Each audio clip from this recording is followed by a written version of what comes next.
voudrais faire un petit complément de la vidéo que j'ai faite juste avant pour les énergies de la semaine. Je ne sais pas si tu as remarqué, même mon texte s'est fait la malle. Pourtant, j'avais tout bien fait comme il faut et le texte a changé. Il manque le mot semaine. Donc, ce qui me laisse à penser que c'est valable pour des énergies en tout temps. Secondo, la deuxième ligne, j'avais mis un caractère spécial et ce caractère a changé tout seul aussi. Donc voilà. Sur cette vidéo, j'ai eu une personne qui m'a dit « Attention Didi, je veux pas te faire peur, mais tu parles de mouche, tu parles de retard, de contrariété, etc. Ça peut être le mauvais œil. » Je voudrais rebondir à chaud sur ce commentaire parce que c'est très intéressant, dans le sens où quand je dis que tout est question de perspective, c'est là où je te dis tout le temps que ta pensée peut créer ta réalité. Pourquoi? Je m'explique. En bas de chez moi, j'ai un champ avec des vaches. Donc, des mouches, j'en ai assez régulièrement. On va dire tous les jours. Donc, je les chasse. Voilà, même les mouches, je ne les tue pas, je les chasse. Et en général, elles sortent d'elles-mêmes. Donc, si je viens à penser qu'on m'a jeté le mauvais œil, je vais commencer à psychoter. Je vais me dire, oh là là, attends, là, il se passe ça, c'est pas normal. Donc, je vais commencer à créer de la négativité, à avoir des pensées négatives. Donc, évidemment que je vais enchaîner et rester enfermée dans un cercle de négativité. Donc, même si j'ai pas de mauvais œil, en fait, je vais me lancer le mauvais œil à moi-même. Tu vois ce que je veux dire?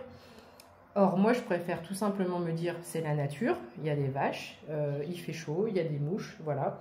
Donc, il faut juste faire attention. Après, les petits couacs que j'ai eus depuis hier soir, bah, voilà, les choses se sont passées comme ça parce qu'elles devaient se passer comme ça. Il y a certainement quelque chose à comprendre. Et je vais te dire quelque chose si tu es resté avec moi jusque-là, ça fait 2 minutes, je vais te dire un truc super important. Je vais prendre un exemple tout bête que n'importe qui peut comprendre. Bon, si tu n'as pas d'enfant, voilà, mais tu extrapoles, tu pourras quand même te figurer les choses. Imaginons que tu partes en vacances. Les valises sont prêtes, tout est chargé dans la voiture. Je sais pas, tu as un étage, ton petit ou ta petite se foule la cheville. Hop, et ben ça fait chier parce qu'on ne peut pas partir. Tout était prêt, on doit partir, il y a un imprévu, on ne peut plus partir. Alors, qui aurait la prétention derrière l'écran là de me dire que on va sauter de joie, on va essayer de trouver le côté positif dans cette situation?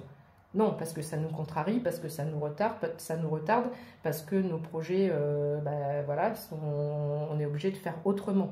Et ça nous prend la tête, ça nous fait chier. Clairement, il faut dire les choses comme elles sont. Qui penserait un seul instant, une seule seconde, de se dire, écoute, si ça se passe comme ça, qu'il s'est passé ça, c'est peut-être un signe de l'univers. C'est peut-être qu'il y aura trop de bouchons, c'est peut-être qu'on n'a pas pris assez d'eau, que les petits auront soif, que c'est peut-être pour nous empêcher d'avoir un accident sur la route. Voilà. Donc en fait, ce que je veux te dire par là, c'est te rappeler que tout est question de perspective. Et tout ce qui t'arrive dans ta vie, même les choses qui viennent te saouler, te contrarier, les imprévus, là, tout ce que je disais dans la vidéo d'avant, il y a forcément une raison. À toi de prendre le recul nécessaire. Et l'exercice le plus difficile à faire dans ce bas monde, c'est de remettre tout en question, de voir et de changer sa façon de voir les choses, donc ce qu'on appelle toutes les questions de perspective, et essayer de tirer du positif, même des choses négatives, parce qu'il y a forcément quelque chose à tirer. Ça, c'est une loi de l'univers, pour moi, c'est pas discutable. C'est mon point de vue, c'est discutable entre nous, entre humains. Mais pour moi, c'est quelque chose, je suis vraiment convaincue de ça. 0404, on va s'arrêter là. Donc j'espère que le message sera bien passé. Bisous, à tout à l'heure pour un tirage. J'ai un petit peu de ménage à faire, même s'il fait 31 degrés, que je ne peux plus, il fait trop chaud. J'ai pas de clim, mais on va faire avec. Hein. Voilà, bisous, belle journée, à tout à l'heure.